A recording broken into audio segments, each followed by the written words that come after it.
नमस्ते and welcome to the show Sehat Ki बात doctor के साथ। आज हमारे साथ ऐसे शख्स हैं जिनसे मिलकर आपकी दिल की धड़कन बढ़ जाती है। लेकिन आज हम उनसे उसी सब्जेक्ट पे बात करेंगे कि जब आपकी दिल की धड़कन बहुत बढ़ जाए या अचानक से रुक जाए तो हमें क्या करना चाहिए और ये क्या हो रहा है। आइए स्वागत करते हैं डॉक्टर अक्षय मेहता का। He is a consultant cardiologist in the city of Mumbai attached to Nanavati Hospital and Holy Family Hospital. So Akshay ji, आपका स्वागत है हमारे शो पर। Thank you Sangeeta ji. It's a pleasure to be here. आपका बहुत धन्यवाद। और आशा करते हैं कुछ बातचीत से कुछ लोगों का ज्ञान बढ़े। और जरूर, या हम बहुत सारी बातें करेंगे और हमारे दर्शकों को बहुत सारी इंफॉर्मेशन भी देंगे और उनका मनोरंजन भी करेंगे। तो डॉक्टर साहब, आजकल ऐसा काफ़ी देखा गया है कि बहुत यंग से लोग हैं, 40, 45, 50 ईयर ओल्ड, मॉर्निंग वॉक पे गए और अचानक कोलैप्स हो गए और बस उनकी डेथ हो गई। और ये ये क्या होता है? इज दिस हार्ट अटैक कि ये कार्डियक अरेस्ट है? और इन दोनों में क्या फ़र्क है? ये बहुत ही बेसिक क्वेश्चन है। और लोगों को ये जानना बहुत ज़रूरी है, क्योंकि दोनों में जो तफावत है वो इसलिए जानना ज़रूरी है कि आपका रिस्पॉन्स, आपकी प्रतिक्रिया क्या होगी, वो दोनों कंडीशन में अलग अलग होती है। हार्ट अटैक का सिंपल सा अर्थ है सीने में भारीपन और डिस्कम्फर्ट और पेन, चेस्ट पेन जो होता है। आदमी जिंदा है, बात करता है, सांस ले रहा है, लेकिन उसको दर्द हो रहा है, पसीना हो रहा है, फीका पड़ गया। और ये दर्द जो है पूरी छाती में फैल के होता है, और कभी राइट साइड, कभी लेफ्ट साइड, कभी सेंटर में, कभी पूरी चेस्ट में। और उस आदमी को दर्द हो रहा है। वो दर्द शुरू में मध्यम तीव्रता का होता है, लेकिन थोड़ी मिनटों में बढ़ जाता है। हम्म, और ये हार्ट अटैक है। और हार्ट अटैक में आपकी प्रतिक्रिया ये होनी चाहिए कि आपको जल्द से जल्द हॉस्पिटल ले जाना चाहिए पेशेंट को। और जाते वक्त यदि आपके पास सॉल्यूबल एस्पिरिन, डिस्प्रिन जो होती है ना, 75 पैसे हाँ वाली जी। एक गोली, वो गोली चबा के खानी चाहिए, पेशेंट को गिलनी चाहिए जाते वक्त हॉस्पिटल में। ये बहुत ज़रूरी है। यदि एस्पिरिन की कुछ एलर्जी है तो फिर नहीं लेना चाहिए, लेकिन ज़्यादातर एलर्जी नहीं होती है, एस्पिरिन चबा के लेके उसको हॉस्पिटल रवाना करना चाहिए। ये हुआ हार्ट अटैक, माने सीने में दर्द। ओके। हम्म, दूसरा जो हार्ट रिलेटेड प्रॉब्लम होता है एकाएक, वो सडन बेहोशी, कोलैप्सिंग। आदमी बेहोश होके गिर जाता है। ओके। गिरने के पहले कभी कभी दर्द भी होता है, कभी बिना दर्द, बिना कुछ निशानी बताए, बैठे बैठे, खड़े खड़े एकदम कोलैप्स हो जाता है, कोलैप्स। अभी हम्म, एक बात बहुत ज़रूरी है जो हमको जाननी है, कि इसमें अपनी प्रतिक्रिया ये होनी चाहिए कि हॉस्पिटल बगल में है, मतलब अगले रूम में है, अगले मकान में है, तो ही उसको ले जाना है। नहीं तो उसको हॉस्पिटल नहीं ले जाना चाहिए। ओके। तो ये कार्डियक अरेस्ट ऐसी इमरजेंसी है कि जिसका इलाज वहीं का वहीं करना है, क्योंकि ओके। कार्डियक अरेस्ट में हार्ट का पंपिंग बंद हो जाता है, सर्कुलेशन बंद हो जाता है। और जब सर्कुलेशन बंद हो जाता है, पूरे शरीर को खून नहीं मिलता है। हार्ट का काम है पंपिंग करना, और यदि हम्म, पंप बंद हो गया, स्थिर हो गया हार्ट, तो कहीं खून नहीं जा रहा है। और उसमें ब्रेन को सबसे जल्दी नुकसान होता है। 5 मिनट में ब्रेन मर जाएगा यदि उसको खून नहीं मिला। ओके। इसीलिए ब्रेन को खून देना ज़रूरी है। और वो हम अ, उसी वक्त पेशेंट को लेटा के सीपीआर करके ब्रेन में खून पहुंचा सकते हैं और ब्रेन को बचा सकते हैं। अक्सर क्या होता ओके। है, किसी को कार्डियक अरेस्ट हुआ, कोलैप्स हुआ, तो सब लोग डर जाते हैं, किसी को मालूम नहीं क्या होता, क्या करना चाहिए। तो इसीलिए डर के मारे सब लोग क्या बोलते हैं कि चलो हॉस्पिटल जाएंगे, और हॉस्पिटल जाते हैं, स्ट्रेचर पे रखते हैं, कार में या एम्बुलेंस पे रखते हैं। उसमें ब्रेन को तो खून मिल नहीं रहा है, तो 5 मिनट में जब हॉस्पिटल आती है, 10 मिनट में, 15 मिनट में, अभी हॉस्पिटल तो जाने को टाइम लगता है, तो हॉस्पिटल पहुंचने के टाइम डॉक्टर वहाँ के बोलते हैं ये तो ब्रेन डेड है, डेड ऑन अराइवल है। तो अक्सर ये हाँ। स्टोरी हम सुन रहे हैं कि patient was rush to the hospital. तो ये हम्म। नहीं करना चाहिए, पेशेंट को उधर ही ट्रीटमेंट करना चाहिए। So this is very important. Okay. So मेरी समझ में ये आया है कि हार्ट अटैक में सिम्टम्स होते हैं, आपको तकलीफ होती है, डिस्कम्फर्ट होता है, और उसमें आप जल्द से जल्द हॉस्पिटल अगर पहुंच जाएंगे तो आपका इलाज हो सकता है। पर कार्डियक अरेस्ट का ये मतलब है उसी मोमेंट में आपकी पंपिंग बंद हो गई, और आपको तभी का तभी अगर कोई रिससिटेटिव मेजर्स करता है, जिसे हम सीपीआर कहते हैं, कार्डियोपल्मिनरी रिससिटेशन, वो करता है, तो your pumping can restart again and there is a chance to save that person. उस वक्त आदमी को ये पहचानना जरूरी है कि तभी का तभी सीपीआर करे, और कहीं भागने की, हॉस्पिटल दौड़ने की जरूरत नहीं है।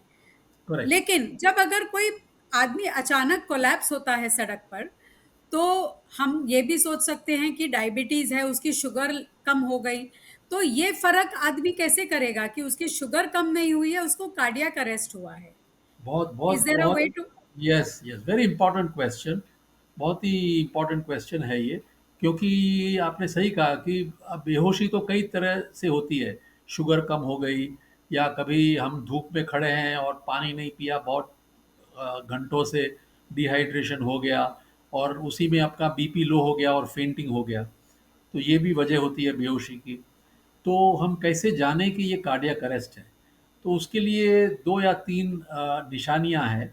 एक तो पहली निशानी ये है कि उसके दोनों खंभे को ज़ोर से हम मारें, थपथपाएँ और उठाने की कोशिश करें। यदि कार्डियक अरेस्ट है तो कोई आवाज़ नहीं आएगी, पेशेंट कुछ नहीं बोलेगा। तो ये एक पहली निशानी। दूसरी निशानी ये है कि उसकी साँस चल रही है या नहीं।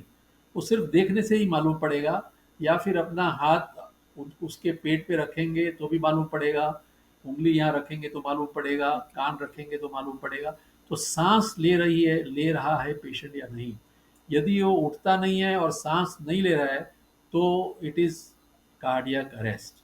यदि आपको कैरोटिड पल्स चेक करने की प्रैक्टिस है, तो वो ट्राई कर सकते हैं आप। लेकिन उसमें आप ज़्यादा टाइम गँवाएँ नहीं। आपको सिर्फ़ ये देखना है कि साँस ले रहा है या नहीं। साँस नहीं ले रहा है और उठता नहीं है, तो कार्डियक अरेस्ट है। यदि साँस ले रहा है और बेहोश है, तो फिर शुगर कम है, या उसका बीपी लो हो गया है, या फिर फिट की बीमारी है, ये सब हो सकता है। तो इस तरह से हम दोनों में फ़र्क मालूम कर सकते कर हैं। सकते हैं। Okay, very nice to know, very important. तो डॉक्टर साहब ये बताइए, आजकल ऐसे किस्से बहुत ज़्यादा हो रहे हैं, ऐसा क्यों है? ऐसा क्या हो रहा है जिसकी वजह से heart attack, cardiac arrest, sudden collapse और यंग एज में हो रहा है? इसके क्या कारण हैं? Very very important. और ये इतना इतना ज़्यादा फैल गया है प्रॉब्लम, कि हम लोग सब सोचते हैं क्यों हो रहा है। कोई फिट आदमी दिख रहा है लेकिन फिर भी उसको कार्डियक अरेस्ट हो गया, वगैरह वगैरह। सो एक तो कारण ये है कि 30 साल की उम्र से ज़्यादा, जो उम्र जिसकी होती है, उसमें silent blockages, coronary artery disease होने के चांसेस होते हैं। और ये साइलेंट रहता है। जैसे कि लास्ट ईयर टाटा मैराथन में 2 शख्सों की मृत्यु हो गई, और उसमें हम्म। एक शख्स ऐसा था जिसको कुछ मालूम नहीं था कि उसको ब्लॉकेज है, लेकिन अनफॉर्चुनेट, इतना अनफॉर्चुनेट कि उसका पोस्टमार्टम करना पड़ा, और पोस्टमार्टम में मालूम पड़ा कि उसको 90% ब्लॉकेज एक फ्रंट आर्टरी एलईडी जिसको बोलते हैं उसमें था। तो हम्म। साइलेंट ब्लॉकेजेस ये मुख्य कारण है। ओके। और उसके ऊपर ये ब्लॉकेज क्यों हुए? ब्लॉकेज इसलिए हुए कि फैमिली हिस्ट्री है, कोई कोलेस्ट्रॉल का सडन वेरी हाई लेवल्स होता है बचपन से किसी में, या डायबिटीज़, ब्लड प्रेशर, स्मोकिंग है, या ये सब वजह से ब्लॉकेजेस होते हैं। और ब्लॉकेजेस को सडनली क्लॉट होना वहाँ, वो भी स्ट्रेस से हो सकता है। आजकल स्ट्रेस बहुत बढ़ गया है, और स्ट्रेस के साथ faulty diet, rich sugar diet, और लैक ऑफ स्लीप, नींद कम होना। जब भी आदमी की नींद कम होती है और नेक्स्ट डे वो मैराथन करता है या जिम करता है, तो बहुत डेंजरस चीज़ है, क्योंकि जब नींद कम होती है तो बॉडी में केमिकल्स रिलीज होते हैं, साइटोकाइंस बोलते हैं। ओके। और वो साइटोकाइंस से अपने जो कॉरोनरी आर्टरीज की लाइनिंग है, वो कभी कभी क्रैक हो सकती है, इन्फ्लेम हो सकती है, और वहाँ क्लॉट हो सकता है। तो ये सब वजह है मिक्स्ड, माने मेंटल कॉज भी है, फिजिकल कॉज भी है, जेनेटिक कॉज भी है। ये सब मिला के ये प्रॉब्लम क्रिएट करती है। 30 आपने यंग एज में 25-20 साल के कम उम्र वाले लोगों में भी कार्डियक अरेस्ट हो सकता है। वो कारण ये है कि जन्मजात उनमें कुछ डिफेक्ट है जिसको डिटेक्ट नहीं किया गया। जैसे कि कार्डियोमायोपैथी, जैसे हार्ट का दीवार है वो थिक होती है, कभी वाल्व की प्रॉब्लम होती है, कभी इलेक्ट्रिकल एब्नॉर्मलिटीज होती है हार्ट में, वगैरह वगैरह। ओके, ये आपने सही कहा। आजकल कहते हैं सुकून तो बस दिखाने भर का है, सुकून तो बस दिखाने भर का है, वरना हर शख्स बेचैन जमाने भर का है। So right. Stress is playing a big role. आजकल यंग, हमारे पास यंग लड़कियां आती है 18 ईयर ओल्ड, 20 ईयर ओल्ड, और उनको हार्मोनल डिस्टर्बेंस वगैरह होता है, और they start with I am very stressed. या It is such a common thing to say. It is sometimes I am stressed is the first symptom आजकल जो या पेशेंट हमको बताता है। तो डॉक्टर साहब, ये सब पहले भी थे, smoking, alcohol, lifestyle, stress, lack of sleep, ये सिर्फ आज की क्या प्रॉब्लम्स है, ये तो जमाने से है। So what has changed? One thing that has change is the COVID, which has been 2-3 years से हो रहा था। और ओके। कोविड में अब्रॉड, फॉरेन में इतना लोगों का एमआरआई किया, तब मालूम पड़ा कि कई कोविड पेशेंट्स को, जब वो रिकवर भी हो गए, फिर भी उनके हार्ट में थोड़े थोड़े स्कार बन गए थे। अभी कोई आदमी को कोविड हुआ है और स्कार है हार्ट में, और वो सडनली ज़्यादा एक्सरसाइज करता है, ज़्यादा स्ट्रेस लेता है, तो वो स्कार की वजह से, इलेक्ट्रिकल डिस्टरबेंस की वजह से हार्ट का पंपिंग स्टॉप हो जाता है। जब हार्ट का पंपिंग स्टॉप हो जाता है, वो एक इलेक्ट्रिकल प्रॉब्लम है, जैसे हम लाइट स्विच ऑफ करते हैं रूम में, घर में, बस वैसी तरह ये इलेक्ट्रिकल डिस्टरबेंस होने की वजह से कार्डियक अरेस्ट हो जाता है। तो ये कोविड का भी एक मामला है। और बाकी तो स्ट्रेस बढ़ ही गया है अभी। If you see 10 years ago, 20 years ago, blood pressure, diabetes सब था, लेकिन अब बढ़ गया है। अब हम देखते हैं कि 40 साल के नीचे के कम उम्र वालों को diabetes, blood pressure, pre diabetes तो बहुत बढ़ गया है, और ब्लड प्रेशर भी बढ़ गया है। सो ये भी। तो डॉक्टर साहब, हम प्रिवेंशन के लिए क्या कर सकते हैं सी, कि हम हमें ये सब ना हो? correct, correct. So I have devised a formula called a three-step formula. Step okay. number one, step number two, step number three. Now, step number one is taking your measurements. जैसे आपका टेलर आपकी measurement लेता है ना, वैसे आपको कुछ measurement लेना है। एक मेजरमेंट है आपका ब्लड प्रेशर। यदि आपका ब्लड प्रेशर 120/80 रहे तो that is best, that is optimum. Okay. Right. यदि 130 से ज़्यादा रहा तो आपको इलाज करना पड़ेगा, जैसे कि लाइफस्टाइल चेंजेस, सॉल्ट कम करने का, वगैरह वगैरह। और नहीं हुआ तो आपको टैबलेट्स भी लेनी पड़ेगी। तो एक है ब्लड प्रेशर, तो measurement of blood pressure. Measurement of blood sugar, आपका ब्लड शुगर चेक करना चाहिए। तीसरा है आपका लिपिड प्रोफाइल। कई लोगों को आपने देखा है कि जन्मजात एलडीएल कोलेस्ट्रॉल बहुत ही हाई होता है, और वो लोग आगे चल के at high risk of young cardiac arrest, young heart attacks होते हैं। तो high cholesterol at a very high level. So ये तीन चीज़ है। चौथी चीज़ है आपकी ओबेसिटी। और ओबेसिटी के लिए आपका waist measurement compare to your hip measurement.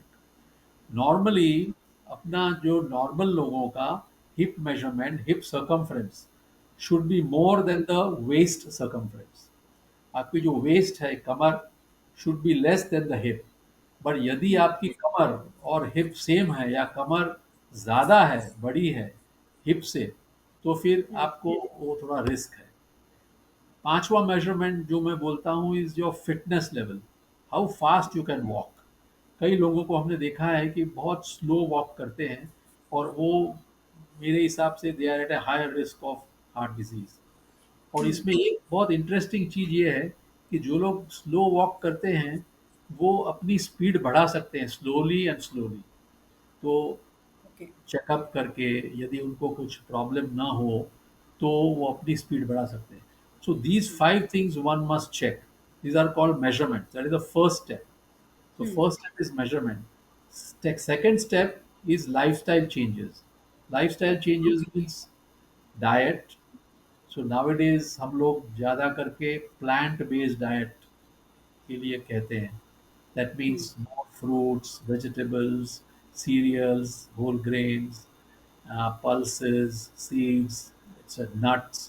ये सब जो ओके. raw होता है and which is uh, with low in fat and sugar. And we hmm. want to avoid sugar. Sweetness जिंदगी में कम रखे तो अच्छा है, तो जिंदगी स्वीट रहेगी. राइट. सो नमक स्वीटनेस. भी कम रखना चाहिए और हाँ जी. शुगर भी कम रखना चाहिए. नमक राइट. भी कम रखना है, शुगर भी कम रखना है. That's right. ओके. या. And so diet is one aspect of lifestyle, and the second is regular moderate exercise. I think ये बहुत ही ज़रूरी है. बहुत तीव्र एक्सरसाइज या इंटेंस एक्सरसाइज करने की ज़रूरत नहीं है, लेकिन समथिंग लाइक से ब्रिस्क वॉकिंग और स्विमिंग और cycling eight moderate speed, but regular 7 days a week होना ही चाहिए. So that is very important. So regular exercise, proper diet, of course stopping smoking definitely, and third thing is proper sleep. Sleep at least 7-8 घंटे की अच्छी नींद होनी चाहिए. This is very important. So this lifestyle changes are very important. Very very good points. Diet, exercise, sleep is very important. One more इसी thing, बात. one more thing I would like to add is कि now हमारे पास एक दूसरा disease आया है जिसको बोलते हैं सिटिंग डिजीज. हाँ. TV, computer, car, everywhere we are sitting.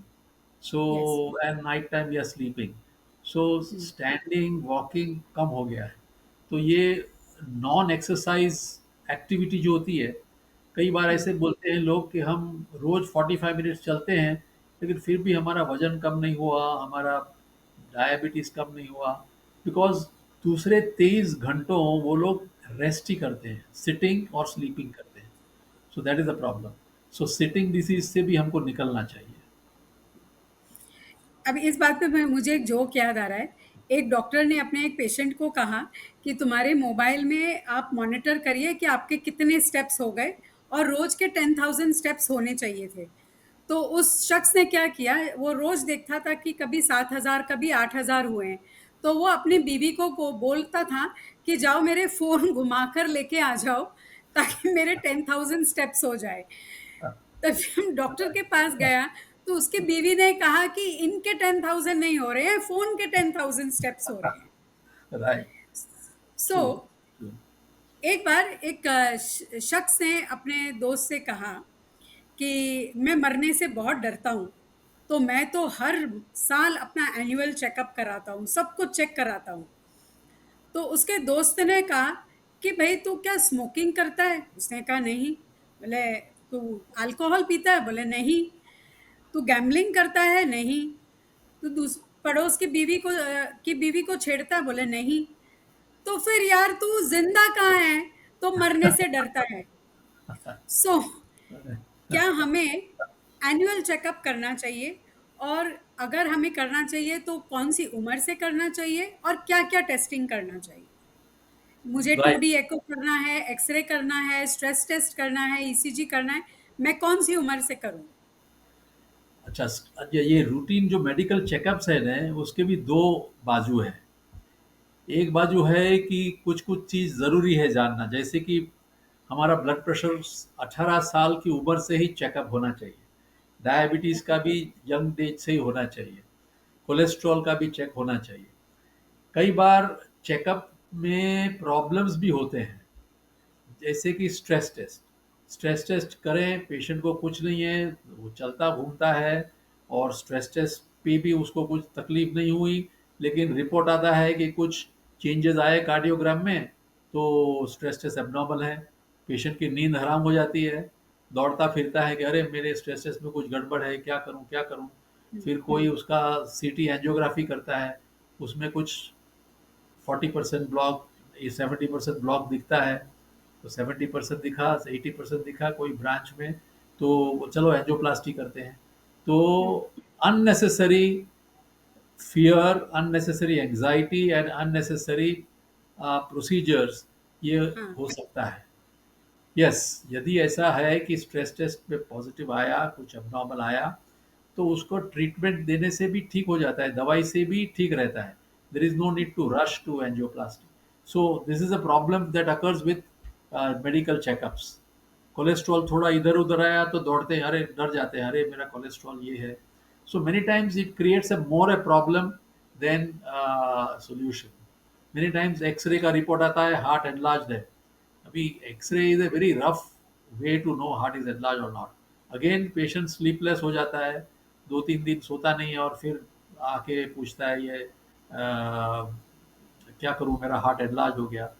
फिर 2D एको करते हैं, मालूम पड़ता है कि नॉर्मल है। सो आई थिंक रूटीन टेस्ट जब करते हैं ना, तब मुझे लगता है कुछ चीज़ों में it is useful, like blood pressure, like diabetes, ये दोनों में routine checkup is extremely useful. Yes. But stress test करेंगे तो ठीक है, करेंगे, लेकिन उसका इंटरप्रिटेशन बहुत ठीक से होना चाहिए, नहीं तो अननेसेसरी चिंता होती है। ओके, सो क्या आपका कहना ये है कि ये जो एनुअल चेकअप के प्लान्स हैं, इनमें स्ट्रेस टेस्ट करना ज़रूरी नहीं है, and we can tell the that we would not, we can choose opt out of it Yes, actually, if you go to if your see, blood pressure is normal? yes, correct. If you have no risk factors, if you are a very active person, you have no lipids, no other risk factors, then ideally, according to the guidelines by the international societies, stress tests should not be done. Stress Okay. test should be done for people who are in a high risk jobs like pilots or railway motormen. On, other people's lives are dependent on them. So, for example, them or people with diabetes and multiple risk factors who want to join an exercise program. समझो मैं sedentary हूँ और कल मुझे marathon में join करना है, तो yes I think stress test should be done. So there are some people जिसके लिए स्ट्रेस टेस्ट करना जरूरी है, okay, but not each and everybody. Okay, so जैसे आपने कहा कि अगर हार्ट अटैक अचानक होता है तो एस्पिरिन लेने से बहुत फर्क पड़ सकता है, तो क्या हर इंसान को अपने पॉकेट में एक एस्पिरिन की गोली रखनी चाहिए? यार, नॉट अ बैड आइडिया, रखना अच्छा है, घर पे तो रखना चाहिए। उसका क्या डोज होना चाहिए? वो 375 मिलीग्राम्स? यस, 325 मिलीग्राम्स की डोज आती है डिस्प्रिन या एस्पिसॉल। एक दो हाँ। कंपनियां बनाती है, chewable, it should be chewable, it should not be enteric coated, या इकोस्प्रिन, इकोस्प्रिन की बात नहीं कर रहे हैं, डिस्प्रिन जो चूएबल है, चबा सकते हैं हम। ओके, और ये कोलेस्ट्रॉल के लिए भी कुछ गोलियां लेनी ज़रूरी है, विच कैन हेल्प कि आपका हमेशा एलडीएल कम रहे? या इसमें ऐसा है कि दो जात के व्यक्तियों को कोलेस्ट्रॉल की गोली लेनी चाहिए। एक व्यक्ति वो है जिसका जन्मजात कोलेस्ट्रॉल बहुत ज़्यादा है, जैसे एलडीएल 180 से ज़्यादा है, उसको कोलेस्ट्रॉल की गोली लेने से फ़ायदा होने वाला है। दूसरी व्यक्ति है जिसको हार्ट अटैक आने का रिस्क बहुत ज़्यादा है, जैसे कि पहले आ गया हो कुछ, पहले स्ट्रोक आया हो, पहले एंजियोप्लास्टी की हो, पहले हार्ट अटैक आया हो, या उसमें बहुत सारे रिस्क फैक्टर्स हैं जिसकी वजह से उसको हार्ट अटैक आने का चांसेस ज़्यादा है, जैसे कि diabetes, blood pressure, smoking, family history, family में किसी को यंग एज में हार्ट अटैक आया। तो इन व्यक्तियों में जिसको रिस्क है हार्ट अटैक का, उनमें डॉक्टर्स की गाइडेंस लेने के बाद ये गोलियां लेनी चाहिए। ओके। मेरी जानकारी में है कि आपने एक बहुत अच्छी किताब लिखी हुई है इन सब बातों को ऑडियंस तक पहुंचाने के लिए, and I think it is called romancing the heart. Is that right? Yes, yes, तो राइट। थोड़ा सा आपके बुक के बारे में बताइए। या बुक मैंने इसलिए लिखी कि लॉट ऑफ मिसकंसेप्शंस होते हैं लोगों में। एक तो जैसे मैंने बताया, किसी को कार्डियक अरेस्ट हुआ तो सब हॉस्पिटल जाने की कोशिश करते हैं। फिर दूसरा, हार्ट अटैक के सिग्नल्स मालूम नहीं, पहचान नहीं सकते हैं लोग। कभी कभी पेन होता है जो हार्ट अटैक का नहीं होता है, लेकिन आदमी बहुत चिंतित होता है। So lot of misconceptions are hmm. There. Angiography कभी करने का, एंजियोप्लास्टी कभी करने की, बाईपास कब करने का, ये सब जानना ज़रूरी है। तो इसीलिए एक किताब लिखी थी मैंने। और किताब का लिखने का ये भी मकसद था कि अ, आदमी को, लोगों में डर निकल जाए। डरने की बात नहीं, एक एक बहुत इम्पोर्टेंट बात मैंने लिखी थी कि हार्ट अटैक, हम लोग 100 में से 90 लोगों का हार्ट अटैक हम प्रिवेंट कर रोक सकते हैं। ओके।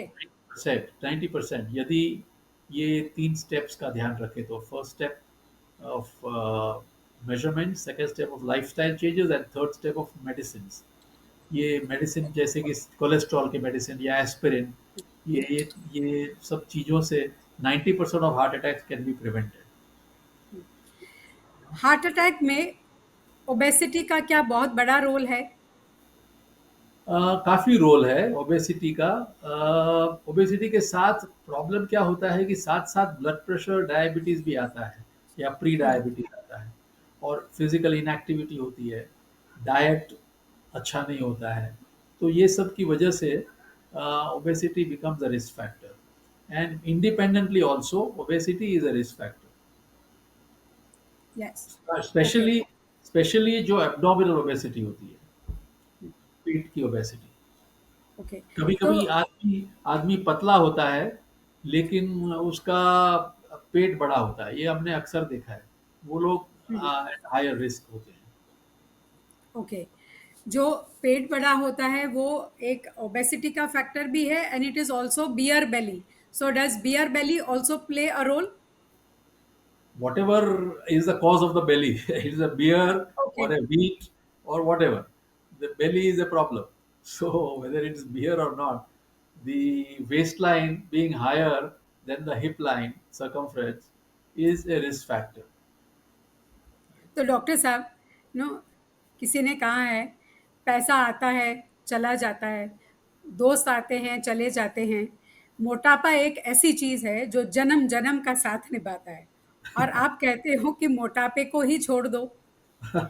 तो जो साथ निभा रहा है उसी को छोड़ने की कह रहे हो। खैर, मैं अपने दर्शकों के लिए एक मोटापे पे मैंने एक छोटी सी पोइट्री जैसा लिखा हुआ है, वो सुनाती हूँ, क्योंकि हमने काफ़ी सीरियस डिस्कशन किया है तो थोड़ा Right, माहौल लाइट करते हैं। right, तो good. पोइट्री कुछ इस प्रकार है, आई होप आप भी एंजॉय करेंगे। मैं और मेरा मोटापा अक्सर ये बातें करते हैं, तुम न होते तो ऐसा होता, तुम न होते तो वैसा होता। मैं तंग से कपड़े पहनकर खुश होती, मैं समोसा और चाट खाकर उसके मजे लूटती। मैं और मेरा मोटापा अक्सर ये बातें करते हैं, तुम न होते तो ऐसा होता, तुम न होते तो वैसा होता।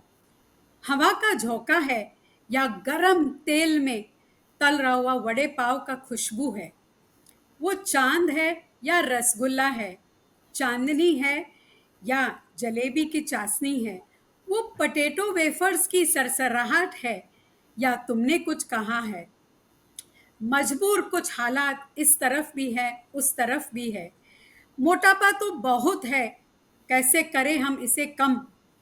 कब तक यूं मन को निचोड़कर सिर्फ सांसों पे जिए हम। दिल कहता है कि आज से हर डाइट प्लान को छोड़ दें, मेरे और फ्रेंच फ्राइज के बीच में जो दीवार है उसे गिरा दें हम। लेकिन मुझको भी पता है तुम यहीं हो, तुम यही हो और यही हो, और दिल कहता है कि तुम हमेशा साथ निभाओगे, हमेशा साथ निभाओगे। चलो, क्यों हम सिसक कर रहे, चलो हम सबको बता दे, चलो क्यों सुलगते रहे हम, दुनिया को बता दे, तुम ना होते तो ब्लड प्रेशर ना होता, स्टेंट ना लगता, तुम ना होते तो डायबिटीज ना होती और इंसुलिन नहीं लेना पड़ता। मोटापे अगर तुम ना होते तो हम जीते, हम सिर्फ जी सकते थे। Thank you. So coming back to you, very good. वजन तो हम कम करने की कोशिश सभी करते हैं। राइट। आपका ये वजन कम करने के लिए जो दवाइयाँ आजकल मिलती हैं, खास करके वो सेमाग्लूटाइड, उसके करेक्ट। बारे में क्या और आपका ओपिनियन है? क्या वो हार्ट अटैक और कार्डियक अरेस्ट का रिस्क कम कर पाएगी? यस, ज़रूर कम पाए कर।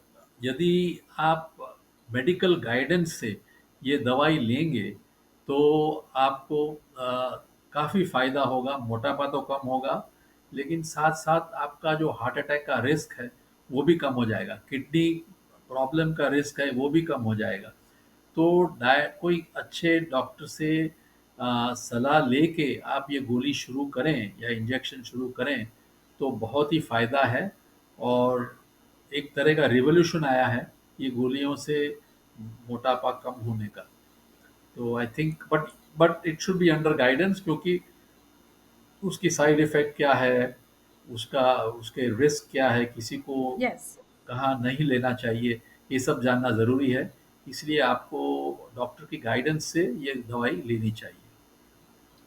रेवोल्यूशनरी की बात आपने हाँ। कहा, तभी मुझे ये ध्यान में आया है कि आप खुद एक रोटेरियन हैं और आपने एक बहुत ही अच्छा रेवोल्यूशन काइंड ऑफ काम किया है इन द लास्ट 1 और 2 years। आपने सीपीआर के लिए मशीन्स लगवाई हैं, तो थोड़ा सा आपके इस काम के बारे में बताइए। या अभी जैसे मैंने बताया कि किसी को भी कार्डियक अरेस्ट हुआ तो उसका इलाज उसी जगह होना चाहिए।